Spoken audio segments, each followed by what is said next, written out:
When the Lippo Group first began to engage the World Economic Forum about 30 years ago, the size of the global economy was about $27 trillion, and about 15% of that came from the developing markets.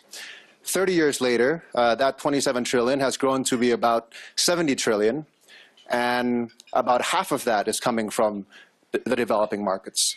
So over the last 30 years, we have really seen an unprecedented period of prosperity and growth, not only in the whole world, but also particularly in the emerging markets. Despite all this great progress, there is somehow a sense that this is not enough. There is somehow an expectation, perhaps a justifiable expectation, that this is incomplete. And that not enough people have access to healthcare, not enough people have the right education, not enough people have the skills to be productive in life. So it is this challenge really that is really exciting about emerging markets. And it is also this sense of urgency that provides the context and the reason for why we as a family, but also Lippo as a company, are in business. We hope that through our healthcare and our hospitals, we're able to bring global quality healthcare to more Indonesians. We hope that through the schools and the universities that we build, we can empower a new generation of Indonesians with the right mindset and the skills to be productive in life and to live a meaningful life. We're very fortunate that Indonesia has a group of people, of government leaders, who are truly unique and have a combination of bureaucratic professionalism, but also private sector entrepreneurialism. We're excited that, and we're hopeful that working together with the government and the private sector, we're able to make our small contribution to the future of Indonesia.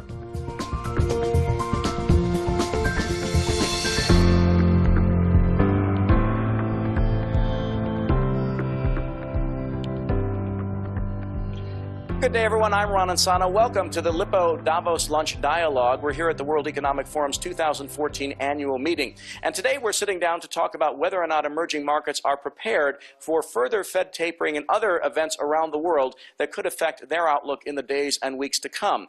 Joining me now to discuss that is Jean-Claude Trichet, former head of the European Central Bank. Also, Minister Gita, who is the Trade Minister for Indonesia. Minister Maharenda, who is also here as well. He oversees foreign direct investment and investment in Indonesia itself, and Jim O'Neill, former chairman of Goldman Sachs Asset Management, who's been focusing on emerging markets for quite a long time. I thank you all for being with us, and Mr. Trichet, let me please start with you. For at least a few months, it seems that developed countries have gotten past the worst of the crisis, and yet there's still a certain sense of fragility to the system in this post-crisis world. Are we in a place yet, as the Fed begins to taper its policies, as the Bank of England does the same, that economies can now stand on their own, or are we not ready quite yet? I think that you're absolutely right. The US is benefiting from a recovery which is absolutely obvious, even if the job problem remains an important one. In Europe, we are close to the end of the adjustment period for a number of countries that had been under threat. And of course, Japan is picking up again in a very, very clear way. So I would say still, of course, the interest rates are at zero level, and they remained at zero level for the last 5 years. The unconventional measures, even if they start being tapered in some countries, including in the US, are still very monumental.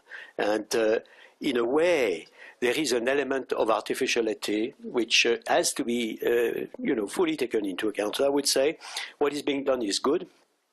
It is very good if all sectors, public and private, are really doing the job to make them much healthy and much sustainable in the long run. The process is going on.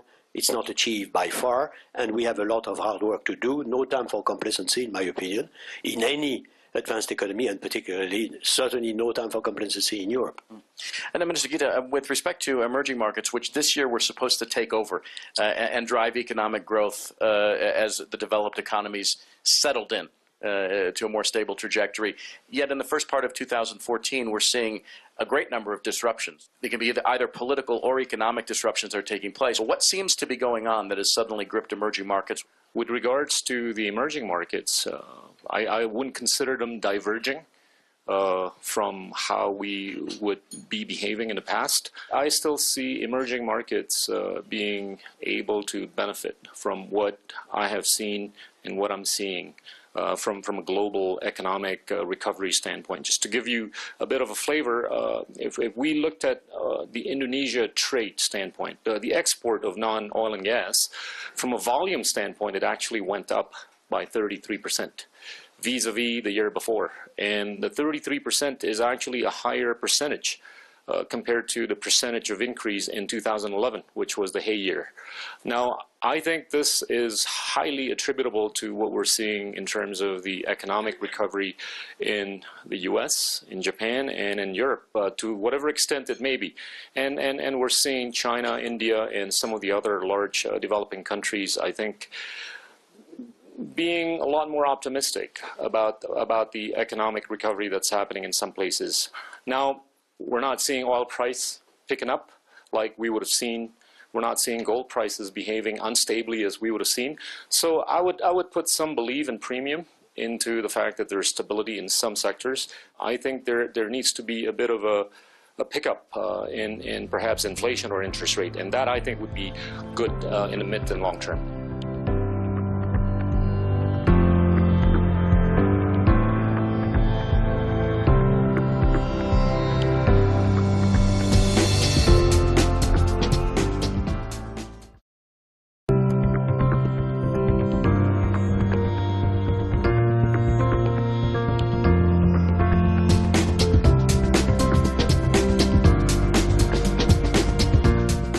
You know, I think part of what is going on is that people just don't understand the world still.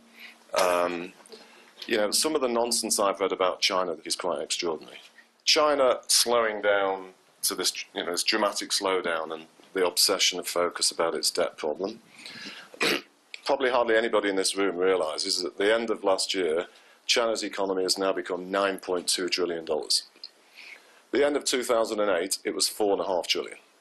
China's GDP has doubled in 5 years. 7.7% growth is like creating the equivalent of to the world of if the US were growing by 4. So when people sort of have this blanket thing about emerging markets, which in essence has been flying around ever since the Fed first started making noises about tapering in May, it's kind of ridiculous. But it's the sort of simplistic, I guess we all have to live with little boxes, and that's the way it is. So that's my first point. Second one, however, for many of these countries that go under that label, the last decade has been kind of pretty easy to show that you're good, because you've had the Fed being extraordinarily generous, and at times many other central banks too, and for many of them, they were big beneficiaries of the old China, Indonesia being one of them. Many others too. In my judgment, what's going on now is not only a lot of complexities involving some rebalancing within the developed world, but between them. But I'm a strong believer that we are going into a new China. And the winners and losers of the new China are probably going to be very different than the winners and losers of the old one. Certain so-called emerging markets that have got big current account deficits that were benefiting from large commodity price rises have got some challenges. And in the case specifically of Turkey, you happen to invite yourself to have some ridiculous political mess too. Surprise, surprise, you're going to have a couple of issues.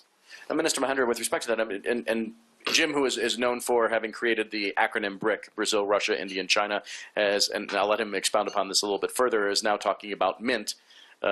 You happen to be the I in the Mint as one of the positive countries in emerging markets. How, though, do you separate yourself from other countries in terms of positioning your nation as one that is, in fact, as we discussed maybe yesterday, worthy of foreign direct investment? I have a mixed feeling about this tapering off. It's not just the tapering off, but the whole episode of unconventional monetary policy, politically correct term of excessive liquidity policy, which basically just create difficulties in the emerging economies and developing world, because then we have to live with the impact. But on the other hand, this tapering off, in a way, have been able to uncover individual emerging economies structural problems. And this is a good thing as a blessing in disguise, not as the main purpose in itself. In a way that individual country has to recognize their structural problems and deal with it. The best time to reform is when you have difficulties. And I think this is when all emerging economies, including Indonesia, is being tested. The issue of tapering off, that was an alarm call for everybody in Indonesia. Looking at the issues domestically, rather than just blaming the Fed or the tapering off. And then we focus on the issue of current account deficit, which is structural. We need to address that. And then we look at the issue of infrastructure situation that is, well, by far is far from satisfactory. And then the issue of too much dependent on oil import and also a subsidy on oil. So these are all structural problems that Indonesia need to face and to get back to where it belongs, which is, again, the attention of investors. We can't wait for the tapering off to really taking place, and the sooner the better. Jim, it seems like there's a preoccupation, obviously, with tapering. It's all people ever talk about, tapering. There's more to life than tapering. The world kind of wants the US to be different than it was, because that's why we had the mess that we've all been struggling with since 08. That's why 08 happened. US didn't save anything. It borrowed everybody else's savings to finance probably inappropriate energy policies as well as lots of other things. So maybe in hindsight, parts of the crisis were necessary to sort of cleanse aspects of the world. So I think it's really good that's what's going on in the US, and I am quite bullish about the scale of the change that's going on, which I still don't think people truly kind of realise. If Indonesia's story was just because of the old US and the old China, Indonesia's going to have a tough time. But I know Indonesia's trying hard to be a different kind of place and to deal with some of these hangovers from that period. There are a number of countries in the so-called emerging world that have perhaps become a bit lazy and are vulnerable to these things.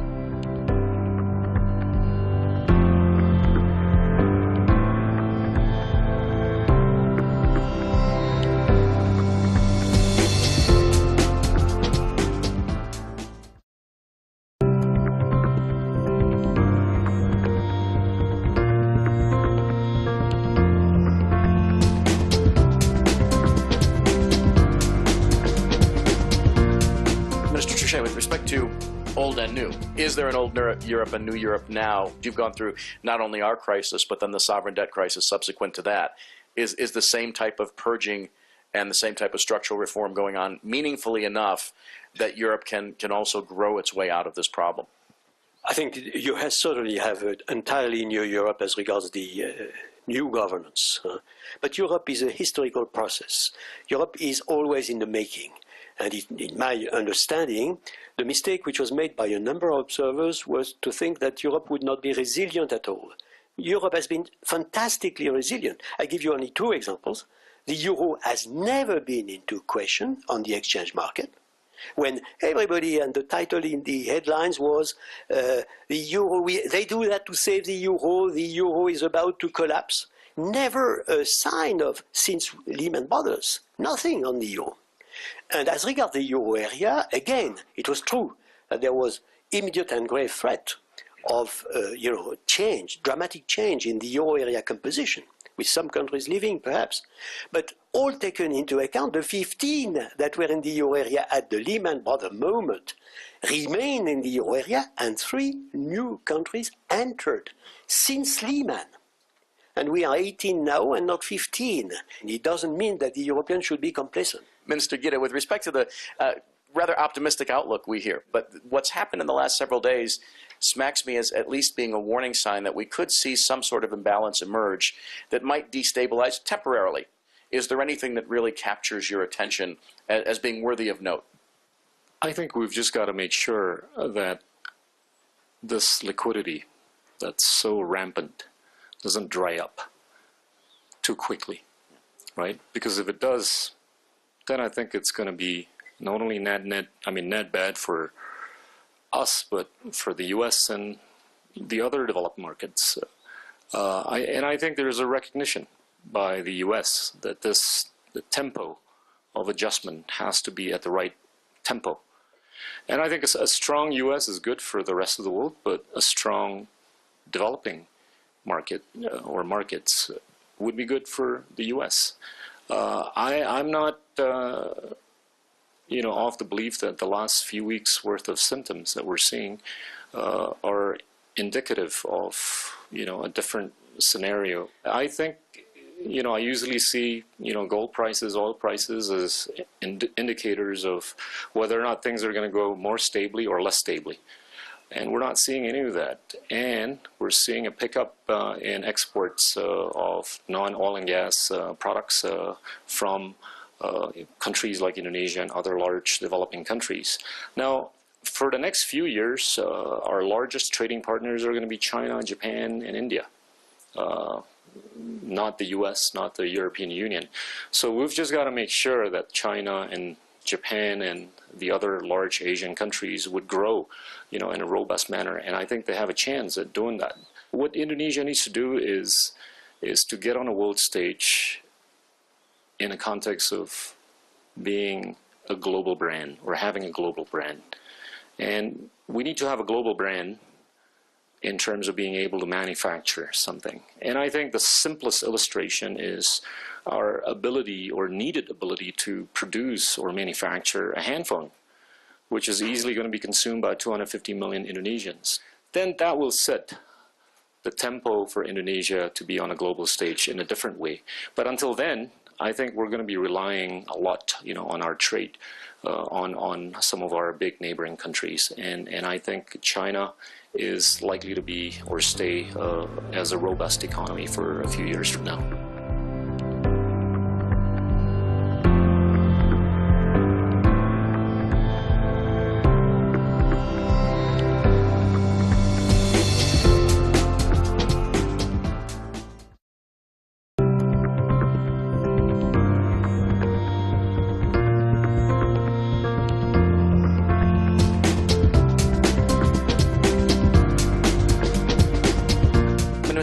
The question of hot money coming into countries like Indonesia. We saw what that did in 1997. We saw it again in other countries in recent iterations. Are you concerned that the surplus liquidity that flows into countries like yours can be easily taken back and create some disruptions even as you make the structural reforms that are healthy for your economy? Yes, of course. Indonesia could not be isolated from what happened in other parts of the world, especially if the policy comes from the US. But I think it's important to look at it in a better perspective. Yes, we have to deal with it, and that's why I welcome the tight monetary policy done by the central bank, and I think that has in a bit reduced the potential capital outflow as a sudden risk. So I think as long as we have been able to address as much as possible the potential impact of the excessive liquidity from the global market, then that's the most we can do. And people, investors, portfolio, especially direct investors, are looking at these signals, whether we have been responding properly and strongly, and with the firm belief that reforms at the end will set the tone. It's not just the global economic situation or excessive liquidity. If we can fulfill that commitment and then consistently delivering in that, I think we are fine. We had a record high increase of 2013 year of 26% year on year, unprecedented, divided into 39% increase of domestic direct investment and 22% increase of FDI. Indonesia is enjoying, especially in my portfolio, investment in the direct investment is a great story, but I just warn you, you haven't seen the best yet. If I was in the position of a nation that had been loved by people and now was not perhaps being quite so loved, or at risk of being very unloved because the Fed might start doing the dreaded, more aggressive tapering, I would want to make sure I'm really focused on getting some basic things improved in the eyes of investors, and in some ways try to rely even more on FDI than what might be quite fickle portfolio flows. That was part of the mint thing. Mexico, Indonesia, Nigeria and Turkey, and I'm not transitioning from BRIC to them, they just happen to be 4 of the largest populated so-called emerging countries after the BRICS. And they all have got fantastic demographics. Fantastic. These guys, along with Nigeria, the absolute best. So if they can harness that with some improvements on productivity and finding some things to show the world, they're not going to be needing to sitting around worrying about Fed tapering. They can't control that, so you can't worry about it. What they've got to do is focus on sorting themselves out. And I kept, in fact, more the week went on, I kept asking people, I think I asked John, you know, where is Indonesia's Samsung? But it's really, it's got to concentrate on that and things to boost the productivity. Because it can't really do much about the stuff going on in the rest of the world other than sit around worrying about them. And I don't think that would be the right thing to do. And in some ways, even though I don't personally expect the Fed to be that aggressive, as these two have both said in a way, and Jean-Claude, that it sorts out the weak from the strong. And it's going to come at some stage. So you want to make sure you're doing the right thing so you're not so vulnerable.